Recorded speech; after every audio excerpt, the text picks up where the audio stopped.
A palavra que o Senhor tem para vocês está em Pedro, primeira carta de Pedro. E eu sei que o Senhor vai falar ao seu coração nesta manhã. Amém? Abra sua Bíblia aí na carta de Pedro. Nosso querido irmão Pedro, o apóstolo de Jesus. Pedro, fragmento de rocha. Petros. Irmão, nós terminamos esta semana a carta de João, as 3 cartas de João, nos grupos familiares. Pelo menos no meu grupo, irmãos, essas cartas estão fazendo uma restauração. Deus tem trabalhado muito os nossos corações na leitura da carta, na leitura do texto bíblico e no compartilhar, né? E nós já tivemos, nossa primeira carta foi Tiago. Lembram disso, irmãos? Carta de Tiago, lembram do tempo. Depois João, 1 João, 2 e 3 João. E agora nós vamos começar, a partir da semana que vem, Pedro. 1 Pedro, depois 2 Pedro. Uma carta, a primeira carta de Pedro, a segunda carta de Pedro, é uma carta, eu não gostar muito dessa expressão, mas eu acho que é uma carta que se aplica à expressão, se aplica a essa realidade, uma carta pastoral. Pedro tem uma preocupação, né, de apacentar a igreja, apacentar uma igreja perseguida, uma igreja peregrina, uma igreja que habitava a terra estrangeira e vivia debaixo de forte perseguição. Pedro tinha uma preocupação enorme de lançar para aqueles irmãos, através de uma carta, os fundamentos da fé, os fundamentos do Evangelho. Tanto que o primeiro capítulo, ele termina assim, olha lá no finalzinho, a última frase, ele diz assim: ora, esta é a palavra que vos foi evangelizada. Amém, irmãos? Esta é a palavra que vos foi pregada, anunciada, evangelizada. Portanto, atentai para ela. E hoje, irmãos, o que nós vamos fazer é atentar mais uma vez para o que está escrito na palavra de Deus. Irmãos, eu acredito que a crise do Evangelho hoje é a palavra, está na palavra. Não a palavra em si, mas a falta dela na vida dos crentes. Ou até mesmo como ela tem sido pregada, distorcida na sua essência. Porque um crente, quando senta no seu quarto, na sua cama ou na sua mesa, para ler um capítulo como esse que nós vamos ler aqui hoje, impossível ele não sair dali renovado, restaurado, abençoado, santificado, exortado, consolado. Impossível. Impossível.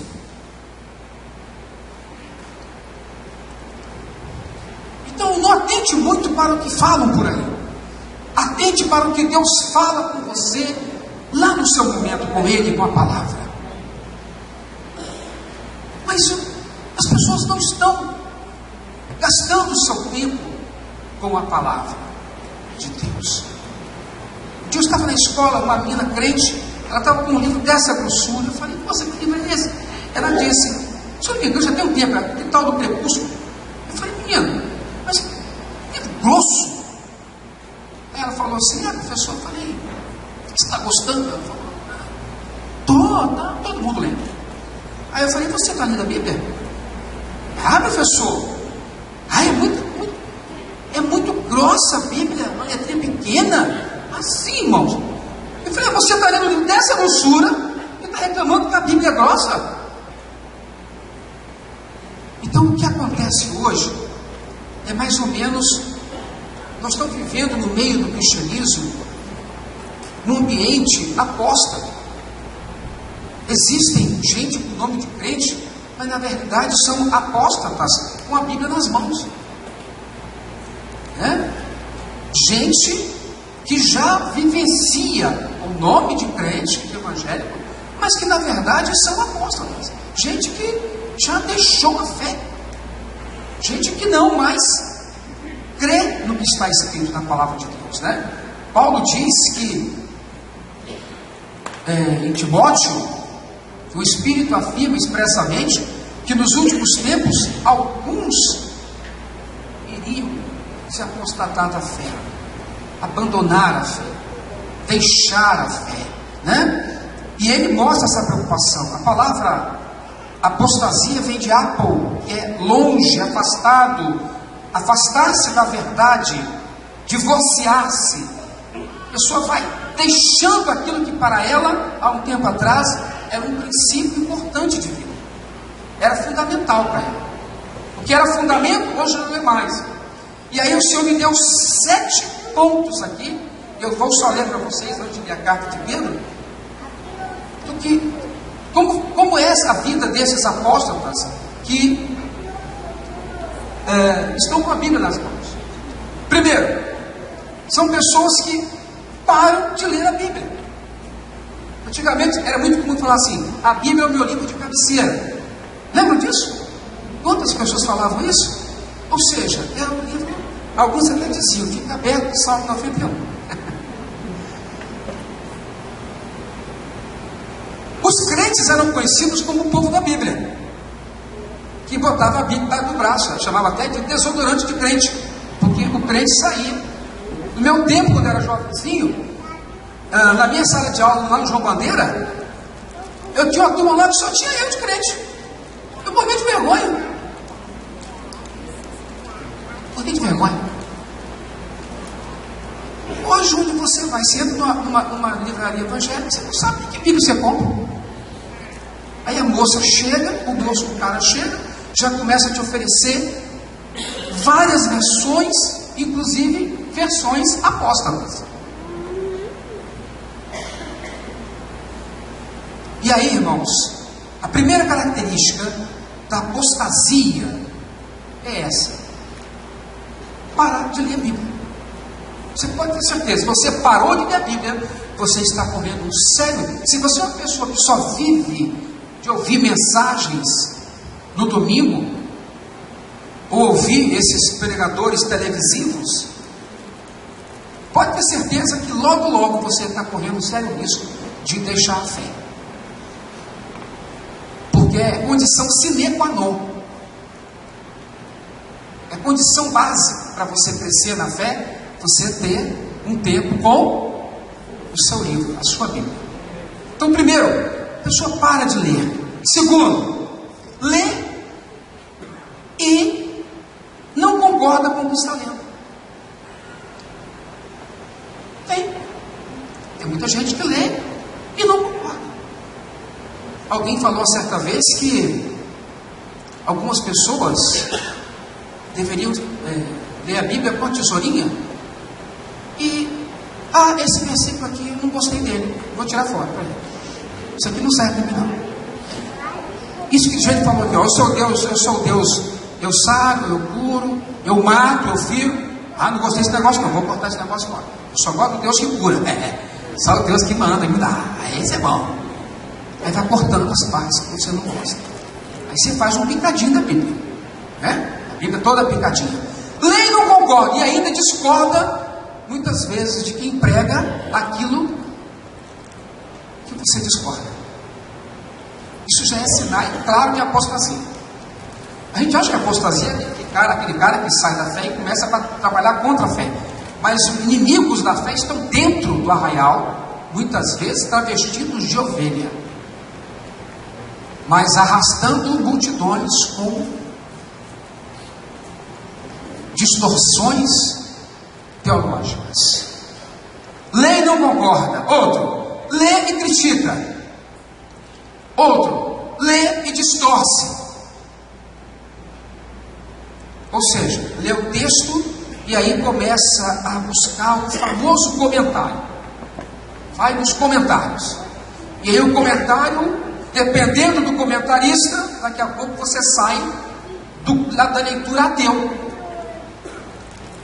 Porque a autocrítica é capaz de provar para você que não foi Pedro que escreveu esse texto aqui.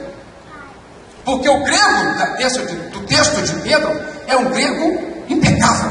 E Pedro é muito simples, pescador. Só que lá no cantinho, lá no finalzinho, Pedro diz assim, ó, por meio de Silvano, sabe? Eu estou escrevendo para vocês isso. Tem um cara aqui, ó, show de bola, que está escrevendo para mim o que eu estou falando. Detalhes. A pessoa às vezes é capaz de distorcer o que está escrito. Tem um texto e ela diz, mas não é bem assim. Ou isso é para aquela época. Ah, isso não é no sentido literal? Tá, pode não ser sentido literal, mas tem uma mensagem para a gente aqui dentro. Tem uma mensagem. Portanto, aquele texto tem alguma coisa que Deus quer te falar. E não só para o povo dele lá no deserto. Porque a Bíblia toda, ela é útil para o ensino. Toda a Bíblia. Outro sinal de apostasia é quando você lê a Bíblia e aponta. Sabe o que é isso? Lê e aponta. Ah, isso aqui, a irmã Leti precisava ouvir isso. Os presbíteros tinham que ouvir isso aqui, ó. Pastorear o rebanho de Deus, de entre vós. Ah, a gente lê e aponta.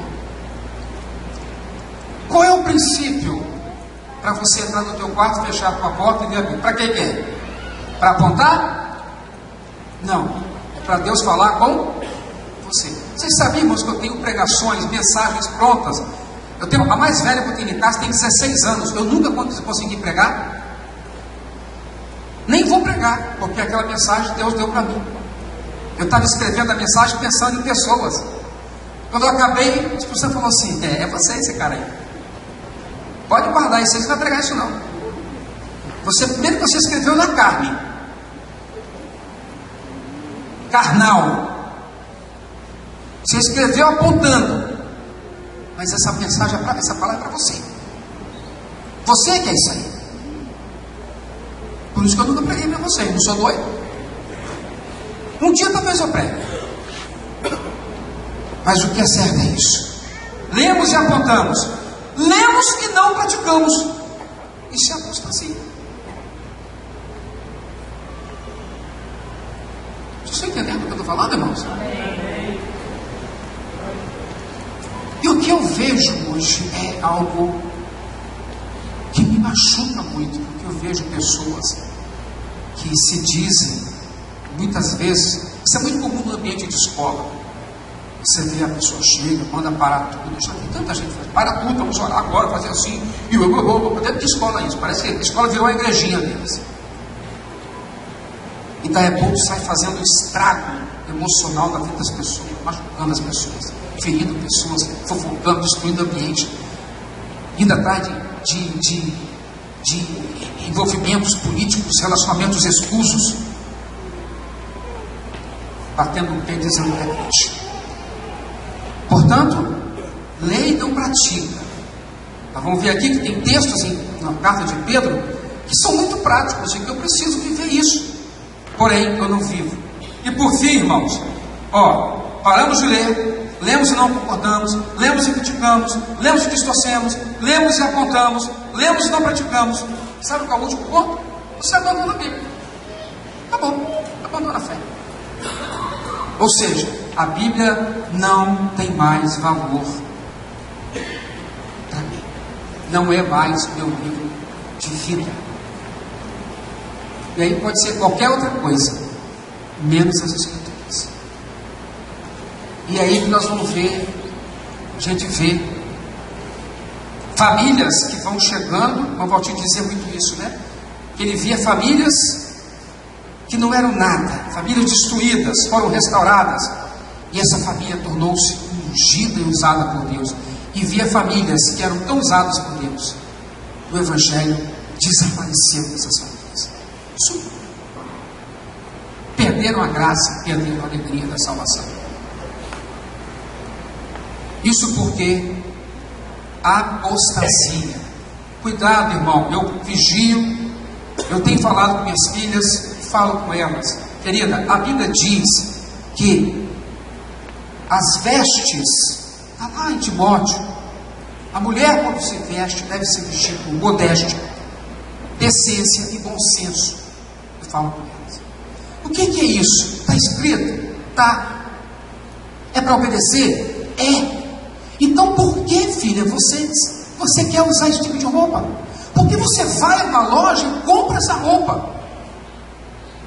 Isso é desobediência. A Bíblia diz que você tem que ter modéstia. Modéstia é o quê? O que é modéstia? É simplicidade. Mas você não tem. A veste não se algo dispendioso demais para você não se enforcar no cartão de crédito, para você não ficar pagando o ano inteiro um vestido, um sapato. O que é decência? Decência é uma roupa que não leve ao cara lá comer você com os olhos. Desculpa a expressão, mas é essa. Tudo que é muito justo, tudo que é muito curto, tudo que é muito decotado, você vai matar o velho. Você vai trazer problema. Às vezes a moça tem um companheiro que está se relacionando com o rapaz está cheio de boas intenções, é um servo de Deus, um crente valoroso. A irmãzinha é tão linda, tão formosa. Ele fala, essa irmã foi um presente que Deus me deu. Eu estou orando, eu estou no jejum, estou abençoando essa vida que vai ser minha esposa. Aí ela sai um dia vestida para matar. O irmãozinho sai da graça. Ele sai da graça. É interessante que essas coisas são muito simples e às vezes difíceis de entender. Quando a gente lê e não vive, nós já estamos tendo um comportamento apóstata. Um comportamento dizendo o seguinte: este livro não faz mais sentido para a minha vida. Assim é com a mentira, assim é com a fofoca, com a murmuração e com outras coisas na vida que nós vamos ver aqui em Pedro. Portanto, examine-se a você mesmo. Peça a Deus para te dar sabedoria. Senhor, eu estou lendo a palavra, eu estou concordando com o que está escrito, eu amo o que está escrito, eu tomo isso como filosofia de minha vida, eu quero viver isso, eu quero me esforçar para praticar o que está escrito, ou isso para mim não tem mais nenhum sentido. Examine-se nesta hora, pense nisso, né? A minha maior alegria, irmãos, eu confesso a vocês, minhas filhas, uma filha minha se formou, está trabalhando, está numa escola boa, mas pense que isso me enche de não. Agora, o que me dá uma alegria enorme é quando eu abro a porta daquele quarto, ou chego na sala e vejo uma delas com a Bíblia na mão. Eu não faço nem barulho, para não incomodar o falar silencioso do Espírito, do coraçãozinho dela. Porque eu sei que ela tem que ter as experiências dela com Deus. Ela precisa ter. Como eu tive no meu quarto sozinho. Quantas vezes eu chorei diante da Bíblia, ainda bem jovem, porque eu sabia que o Espírito estava falando comigo. Portanto, não vamos ser destes apóstatas com a Bíblia na mão. A Bíblia é para ser lida e vivida. Amém? Então vamos lá, 1 Pedro, vamos ler o texto, porque nosso tempo já é bem curto, né? Acabei focando nessa outra parte. Nós vamos ler esse texto, e o jornalzinho já está aqui nas minhas mãos, já está prontinho, e ele vai ser entregue essa semana aos irmãos, para vocês estarem meditando. Vamos ler a carta, eu vou ler, e vocês vão me acompanhar na leitura, tá bom? 1 Pedro, capítulo 1. Glória a Deus. Leitura da palavra. Pedro, apóstolo de Jesus Cristo, aos eleitos que são forasteiros da dispersão no Ponto, Galácia, Capadócia, Ásia e Bitínia, eleitos segundo a presciência de Deus Pai, em santificação do Espírito, para a obediência e a aspersão do sangue de Jesus Cristo, graça e paz sejam multiplicadas. Bendito Deus e Pai de nosso Senhor Jesus Cristo, que segundo a sua muita misericórdia, nos regenerou para uma viva esperança, mediante a ressurreição de Jesus Cristo dentre os mortos, para uma herança incorruptível, sem mácula, imarcessível, quer dizer, que não murcha, reservada nos céus para vós outros, que sois guardados pelo poder de Deus, mediante a fé, para a salvação, preparada para revelar-se no último tempo.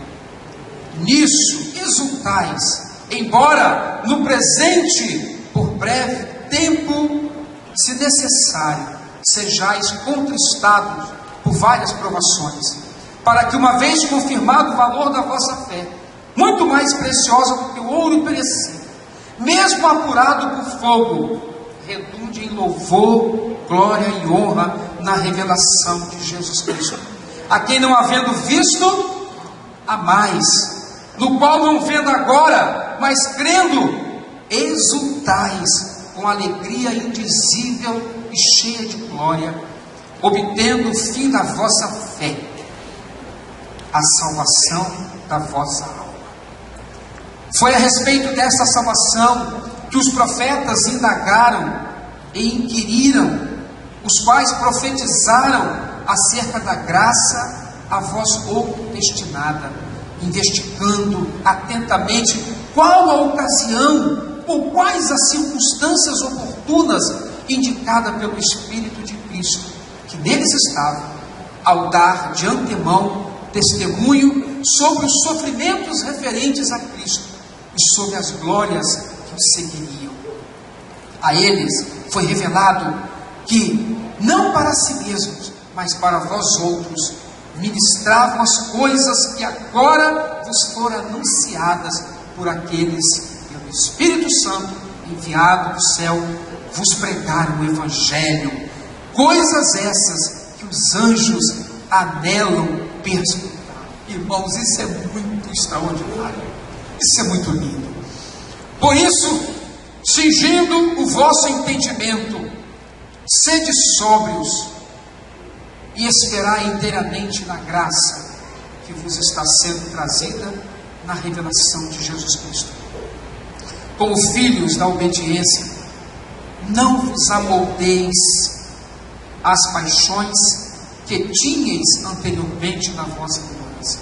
Pelo contrário, segundo é santo aquele que vos chamou, tornai-vos santos também vós mesmos em todo vosso procedimento. Porque está escrito: sede santos, porque eu sou santo. Ora, se invocais como Pai aquele que, sem acepção de pessoas, julga segundo as obras de cada um, portai-vos com temor durante o tempo da vossa peregrinação, sabendo que não foi mediante coisas corruptíveis, como a prata ou ouro, que fostes resgatados do vosso fútil procedimento que vossos pais vos negaram, mas pelo precioso sangue, como de cordeiro, sem defeito e sem mácula, o sangue de Cristo, conhecido com efeito antes da fundação do mundo, porém manifestado no fim dos tempos por amor de vós, que por meio deles tendes fé em Deus, o qual o ressuscitou dentre os mortos e lhe deu glória, de sorte que a vossa fé e esperança estejam em Deus. Tendo purificado, pois, a vossa alma pela vossa obediência à verdade, tendo em vista o amor fraternal não fingido, amai-vos de coração, ou seja, cordialmente, uns aos outros, ardentemente, pois fostes regenerados, não de semente corruptível, mas de incorruptível, mediante a palavra de Deus, a qual vive e é permanente. Pois toda a carne é como a erva, e toda a sua glória como a flor da erva. Seca-se a erva e cai a sua flor, mas a palavra do Senhor, porém, permanece eternamente. Ora, esta é a palavra que vos foi evangelizada. Está escrevendo bem o homem? Que texto lindo, irmão, que perfeição. Mas até que ponto isso realmente impacta a nossa vida? Pedro deixou bem claro aqui, nestes 25 versículos, 3 pilares da fé, 3 fundamentais. E o fato de nós, vejam bem, irmãos, de nós não termos como pilares em nossas vidas estes estabelecidos pelo Evangelho de Pedro, é que nos faz muitas vezes capengas, sabia? Capengas, é verdade. Preste atenção nisso. Preste atenção no que eu estou falando, porque é o fundamento isso aqui. O primeiro capítulo é um resumo do Evangelho que é pregado. Todo o Evangelho. Primeiro, ele diz que destes 3 pilares do Evangelho para o viver cristão, o primeiro deles é o viver com ações de graça. Você sabe o que é isso? Viver com ações de graça? Qual é a marca que identifica o cristão por onde ele passa? Vou falar uma coisa com vocês. Não é porque ele muito ora, não é porque ele anda por aí falando em línguas, não é porque ele anda com uma saia comprida, não é o paramento, não é a exterioridade, é se ele tem um espírito de gratidão, se ele é um homem grato. Não é só em palavras, em ações de graça. Esse é o primeiro dos pilares. A palavra de Deus deixa bem claro para a gente. Olha lá em 1 Timóteo 2. Abre lá rapidinho. 1 Timóteo 2, capítulo 2, os 2 primeiros versículos. Ele diz assim, olha, 1 Timóteo capítulo 2. Antes de tudo, pois, exorto que se use a prática de súplicas, orações, intercessões, ações de graças em favor de todos os homens, em favor dos reis e de todos que se acham investidos de autoridade, para que vivamos vida tranquila e mansa, com toda piedade e respeito. Isso é bom e aceitável diante de Deus, nosso Salvador. Virou hoje uma cultura na sociedade brasileira reclamar de governo, reclamar de político, reclamar do país. Eu percebo que nós estamos criando, a própria mídia ajuda a construir uma atmosfera negativa, pessimista, com relação ao país que a gente vive. E a gente fica até desanimado de orar. E a gente entra no mesmo esquema. No mesmo esquema. E eu vejo crentes, servos de Deus, gente, consagrado ao Senhor, que por uma notícia, por uma informação de capa de jornal, ele se transforma, e toda aquela alegria que ele viveu, por exemplo, hoje, com a celebração de um momento com Deus em casa, ele perde aquilo tudo, porque ele chega na escola, pega o jornal, lê a informação, daí a pouco ele entra no esquema de murmuração, de reclamação, e não há mais no coração dele aquele espírito de ação de graça, de súplica, de oração, de intercessão. Claro que nós não vamos perder nosso senso crítico, nossa capacidade de questionar, de não aceitar coisas. Não estou dizendo isso. Eu estou falando o seguinte, que essa atmosfera é maligna, é satânica, e ela te arrasta, ela machuca, ela prejudica, ela desanima a gente de continuar vivendo e trabalhando e de ser feliz. Mais à frente, nós temos um outro texto em Efésios 5, abre lá, Efésios capítulo 5, olha lá, que texto lindo esse. Efésios capítulo 5, logo no início do capítulo. Ele diz assim: sede, pois, imitadores de Deus como filhos amados, e andai em amor, como também Cristo nos amou e se entregou a si mesmo por nós, como oferta e sacrifício a Deus em aroma suave. Mas toda impudicícia e toda sorte de impurezas, cobiça, nem sequer se nomeia entre vós, como convém a santos, nem conversação torpe, quer dizer, palavrões, nem palavras vãs, fofocas, ou chocarrices, piadinhas imorais, digamos assim, coisas essas inconvenientes. Antes, pelo contrário, ações de graça. Sabe o que vai diferenciar você no seu ambiente de trabalho, onde você estiver, das pessoas que estão ali habituadas a esses jargões, a essa prática de educação, de animação? É o seu espírito, é a sua ação de graça. Você vai ouvir a crítica, você vai realmente ter fundamento, mas nós podemos também entender que as coisas podem mudar. Há sempre uma palavra do crente que destoa do senso comum. Sempre. Sempre. Por exemplo, aqui tem muitos professores.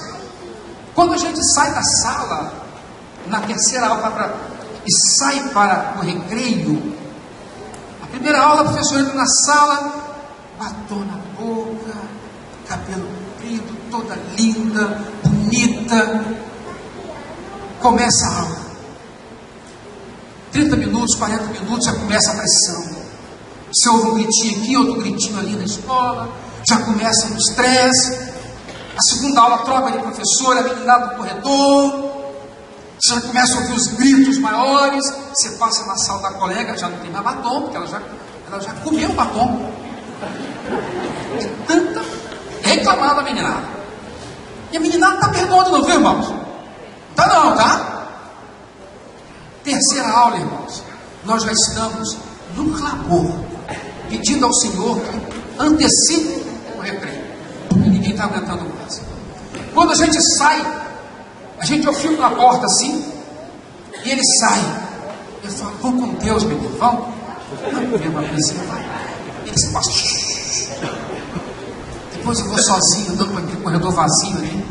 Eu falo, Senhor, o que será isso daqui a 10 anos? Aí eu chego na sala dos professores. A sensação que eu tenho é que eu entrei na sala das maldições. Cada um quer falar do seu sofrimento, não é assim? É uma agonia, é uma dor, é uma ansiedade. Se você chega e fala, não é assim, Larissa? Gente, eu tive uma aula maravilhosa agora. Olha, o aluno tal fez isso, fez aquilo. Eu estou muito feliz. Mas como eu ia dizendo, fulano de tal. Não há mais uma vontade de falar das coisas boas que acontecem. A ação de graças não existe mais. O crente, ele é reconhecido muito e fundamentalmente. O que identifica o cristão, por onde ele passa, certamente, é esse espírito de gratidão que tem no seu coração. Sabe por quê, irmãos? Está aqui, Pedro fala, porque nós vivemos, nós somos regenerados para uma viva esperança. Há uma herança incorruptível nos aguardando. Essas coisas fazem parte da vida, estão impregnadas no nosso raciocínio, na nossa mente, no nosso coração.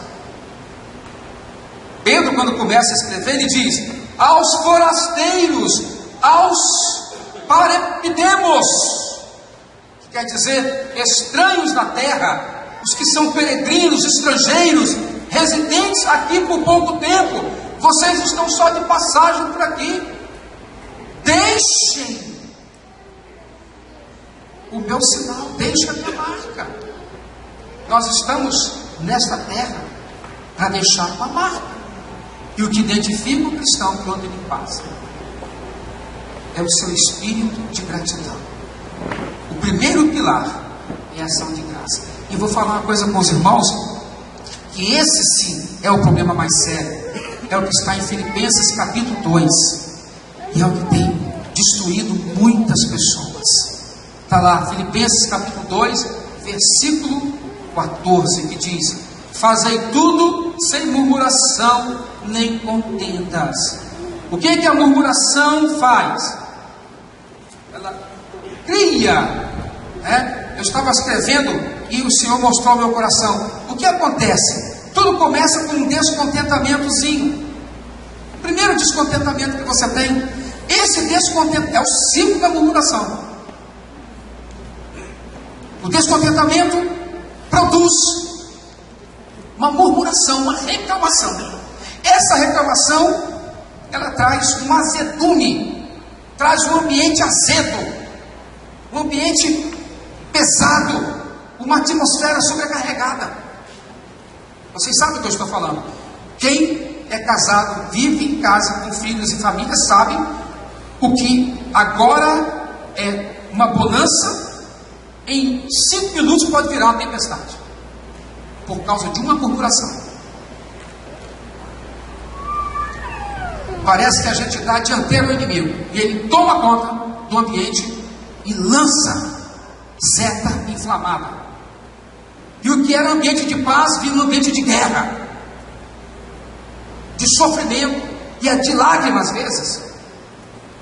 Depois você pensa assim: Deus, como é que isso aconteceu? Estava tudo tão bem. Murmuração. Murmuração atrai os demônios mais terríveis que existem. Diz a Bíblia que eles estão ao nosso derredor, procurando uma brecha. E a minha língua pode dar a brecha que ele precisa. A murmuração traz azedume, amargura, vem o ressentimento, quebra a unidade, vem a hostilidade e por fim um desejo de se rebelar, de agir propriamente na carne, a rebeldia. Mas tudo começa com um espírito de murmuração. Olhem vocês, percebam vocês, normalmente ambientes pesados com murmuração, casamentos não subsistem. Não subsistem. A murmuração destrói o casamento. Não foi o diabo não, tá? É a nossa murmuração que destrói o casamento. Que a Bíblia diz aqui: fazem tudo sem murmuração. Isso significa que eu posso não murmurar. Eu tenho poder de Deus, graça de Deus, para fechar a minha boca. Como dizia Aguilar, não é à toa que Deus colocou a sua língua por trás de uma jaula. Não esqueço isso. Destrói amizades sólidas. A murmuração destrói. Eu lembro da pessoa que disse comigo que atendeu o telefone e do outro lado eu vi uma pessoa falar coisas sobre ela. Nossa, ela falou coisas que me encantaram. Daí a pouco desliguei, fechei a ligação, mas o telefone da outra não ficou desligado. Entende o que eu estou falando? Você não estou falando certo. Ficou a linha aberta. Ela pegou para falar: fulano, desliga. Quando ela falou desliga, ela começou a ouvir o que a outra estava falando lá de lá. Olha que negócio, que situação chata. Dá vontade de desligar. Eu acho que até que eu desligaria, irmão, porque eu ficaria tão nervoso numa situação dessa, tão ansioso, que eu acho que eu preferiria desligar. Imagina, Leti, que nos conhecemos desde a nossa juventude, né, Leti? Querida irmã Leti, ela liga para mim e fala: Val, aquele jeitinho dela, Val, você é especial, é sua bênção na minha vida.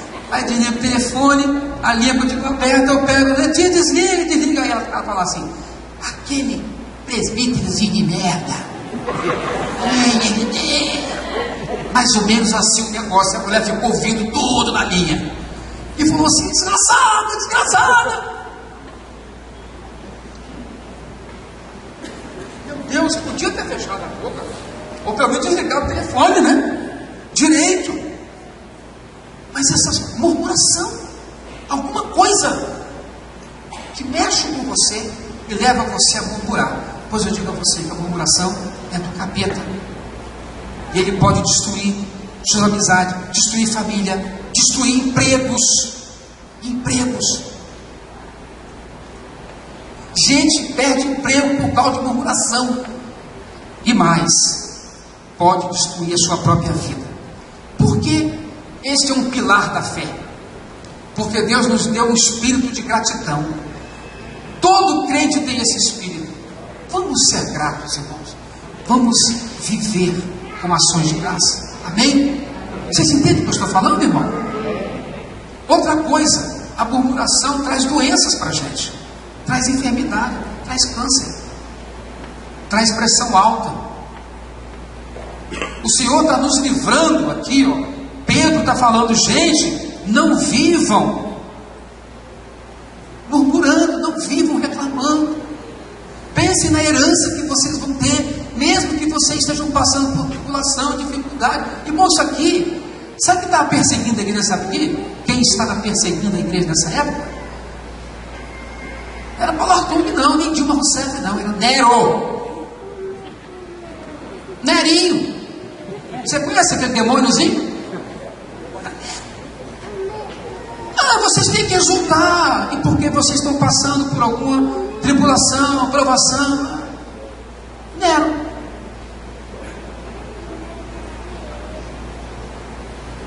Pare de murmurar. E a gente não consegue parar de murmurar. Nós vamos atrair espíritos de rebelião e não o doce Espírito Santo.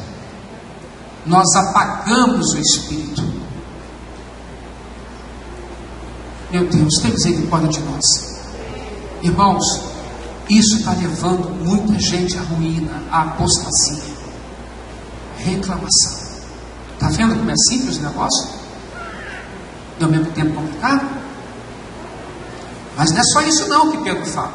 Ele diz, primeiro é o viver com ações de graça. Segundo, é viver em santidade. Isso é a partir do versículo 14, onde ele diz, como filhos da obediência, vocês não devem se amoldar às paixões que vocês tinham anteriormente na vossa ignorância.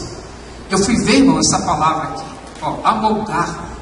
A palavra no grego, eu não sei pronunciar, que ela é muito complicada. Sistematizar. Parece até sistematizar. O que quer dizer? Usar o mesmo molde, moldar de modo semelhante como era anteriormente. Ou seja, o Senhor te regenerou, mas você continua se moldando com o velho molde lá do mundo. Isso gera na sua vida uma baita contradição. Eu sou ou não sou um filho de Deus? Eu sou ou não sou renascido? Mas ele diz, como filhos da obediência, é preciso obedecer para você não se amoldar. O Senhor nos deu um novo molde. Entende o que eu estou falando? Deus te deu um novo molde, um novo modelo. Esse modelo é Jesus. Esse modelo está na Bíblia. Esse modelo está nos santos servos de Deus que a gente conhece, que tem uma vida reta de santidade, mas a apostasia me leva a não ver nessas pessoas um modelo, um padrão de vida para mim, uma referência espiritual. Por quê? Porque eu estou ainda no molde antigo. Irmãos, tem muita coisa que me preocupa, muita coisa que realmente nos entristece, né? E isso aí são coisas que vão acontecer. Eu quero dizer a vocês que às vezes me entristece ver como as pessoas facilmente correm para longe da palavra. para longe da orientação que é dada, para longe do princípio que é estabelecido. Você orienta o irmão acerca de uma coisa e a pessoa facilmente corre para o lado contrário daquilo que foi orientado. Eu falei no início da apostasia. Pois bem, não é só com relação à leitura que essas coisas vêm acontecer, é no nosso dia a dia. Tem coisas que eu percebo assim, coisas muito simples. Por exemplo, quais pensamentos estão dominando o seu dia a dia? Quais são os conceitos que estão dominando o seu viver diário? São os princípios bíblicos ou são os princípios deste mundo? Principalmente no que diz respeito à sexualidade, ao consumismo. Porque essas coisas também não fazem parte do nosso script. Não foi assim que Jesus nos ensinou. Não é pelo muito ter que nós vamos ser conhecidos. Jesus nos ensinou isso. Mas é pela vida que temos com Ele. É pela comunhão que temos com Ele. Eu percebo coisas sutis acontecendo. Eu lembro que anos atrás a gente ia para uma festa nossa, e o momento mais importante da festa era a palavra. Hoje faz assim, irmão, faz só uma oraçãozinha, tá? Bem rápido. Dá só uma palavrinha. É porque tem muita gente, muita criança, muito adulto, muita gente aqui. Irmão, pouquinho, tá, irmão?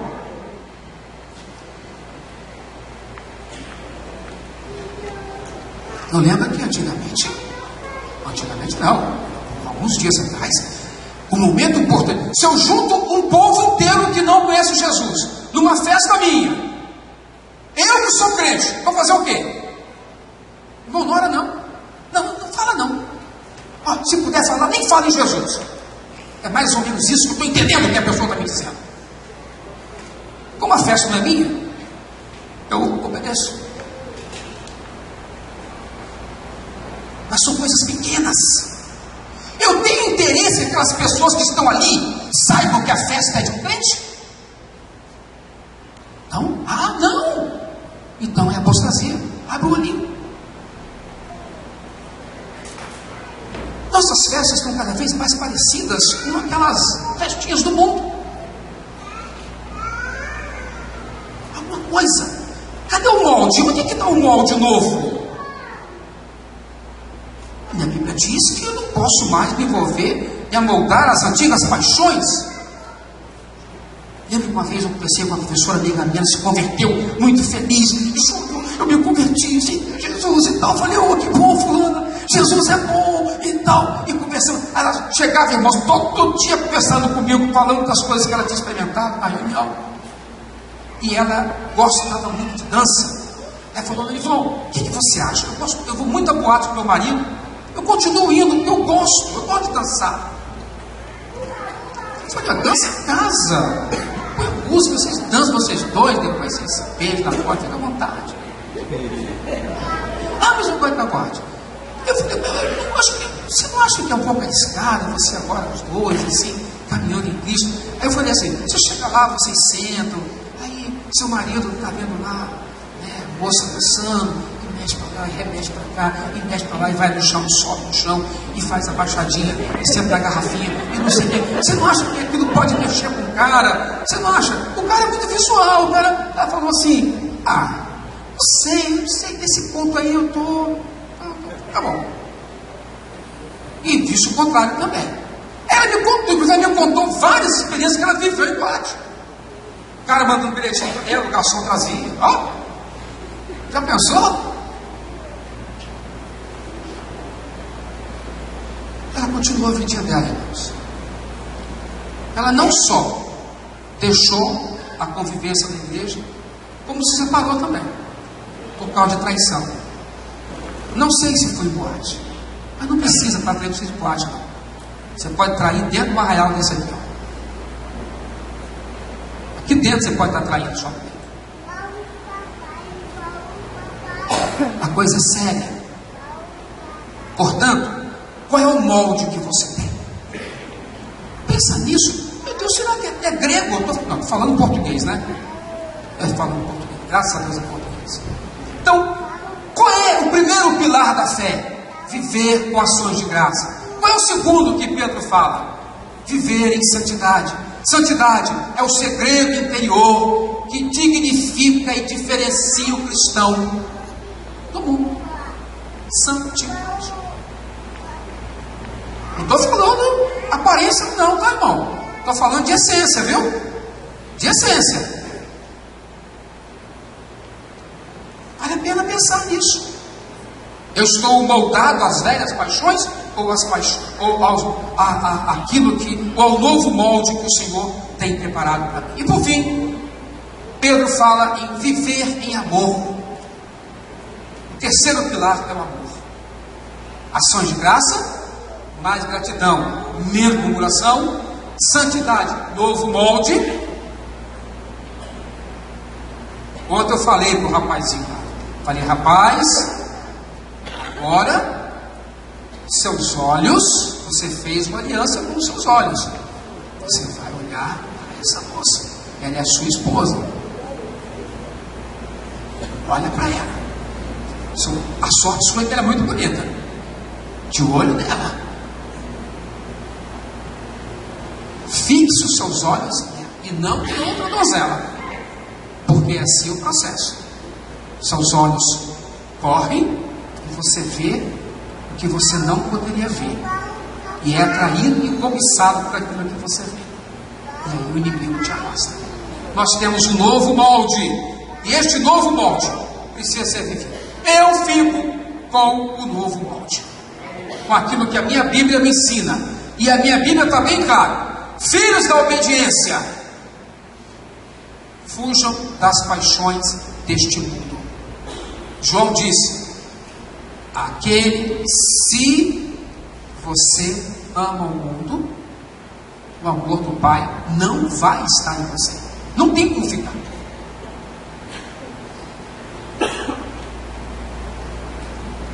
Portanto, irmãos, nós somos regenerados. Versículo 22. Tendo purificado a vossa alma pela vossa obediência à verdade, tendo em vista o amor fraternal não fingido, amai-vos cordialmente uns aos outros, pois fostes regenerados, não de semente corruptível, mas de semente incorruptível.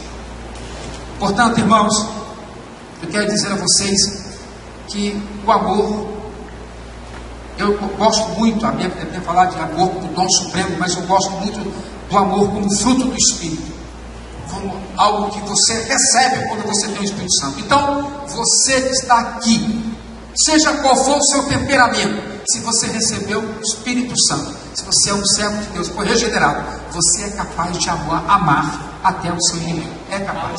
Deus te dá graça para fazer isso. Quanto mais o seu irmão em Cristo. Portanto, preste atenção. Quando a Bíblia diz que o amor tudo suporta, o amor suporta. Que o amor é capaz de fazer você sofrer,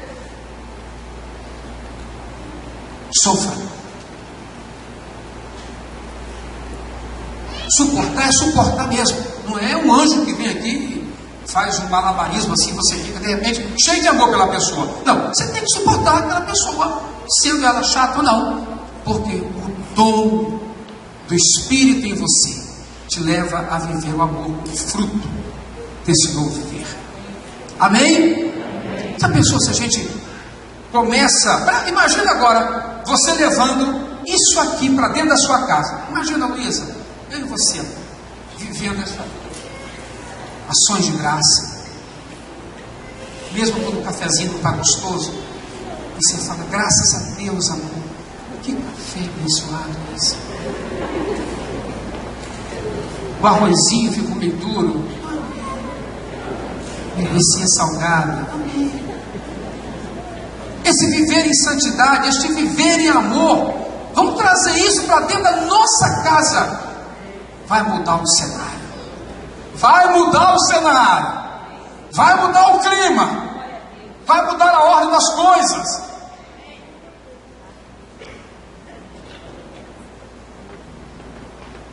Parece que é fácil. Mas a vida cristã é impossível. Ela tem que ser só vivida. E na medida que vivemos, nós vamos aprendendo e nos fortalecendo e tomando posse de tudo isso aqui que Pedro escreveu. Eu fico feliz de saber que um pescador deixou tudo isso para nós, homem simples. E ele diz: olha, tudo isso eu vos escrevi porque eu fui testemunha ocular. Eu vi o Senhor. Eu conheci o Senhor face a face. Isso não são fábulas, lendas, invenções humanas. Eu vi o Senhor na sua glória. Eu estou falando que dele aprendi. Portanto, irmãos, não vamos entrar nessa, sabe, de que, meu Deus, eu preciso de um milagre para amar meu marido. Eu preciso de um milagre para amar meu filho. Eu preciso de um milagre para amar meu chefe. Não, você precisa exercitar o fruto do Espírito. Você já tem. Vamos viver isso então, irmãos. E eu acho que nós vamos esvaziar, desculpe, irmã Grace, mas nós vamos esvaziar os consultórios. Se a gente começar dando graças por tudo, dando graças a Deus, a viver este amor fraternal, a viver esta misericórdia, a viver em santidade, nós vamos esvaziar os consultórios, nós vamos deixar até o diabo assim, sem ter muito o que fazer. Aqui ele vai fugir de nós. Resistiu o diabo e ele. Você acha que uma moça com trajes sensuais vai fazer o diabo fugir? Não faz. Não, passei em Laranjeira uma vez. Eu estava no meu carro esperando o sinal. Passou a menina que vai ter uns 12, 13 anos. Eu falei com os irmãos do grupo, 2 mocinhas, um homem velho. O homem fez assim. Ele veio andando, aí veio andando de frente a mim. Aí passou a ver assim.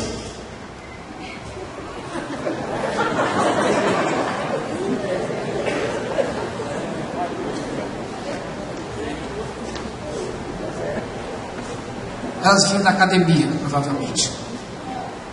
Eu falei, caramba, cara, o menino podia ser neto do homem, ou bisneto, sei lá.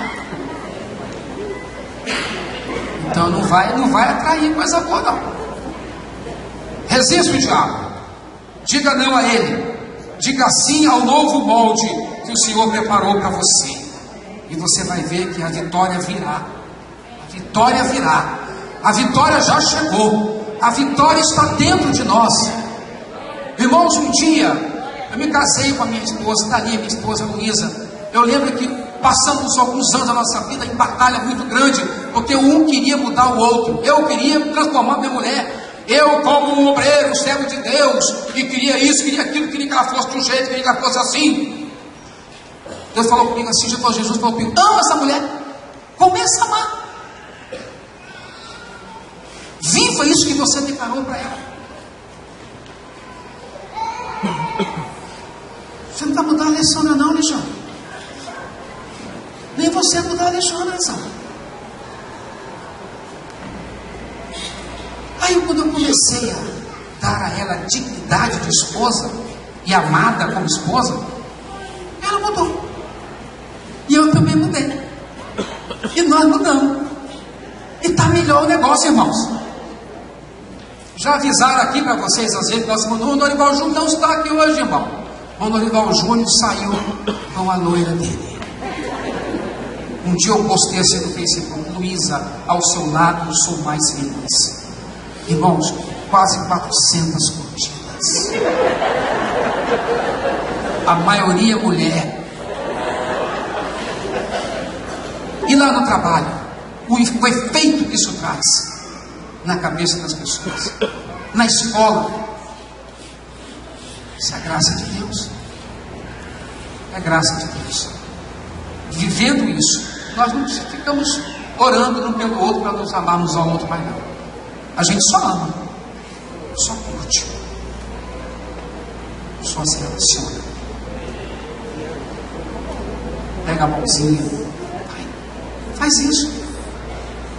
Sai junto, vamos passear juntos.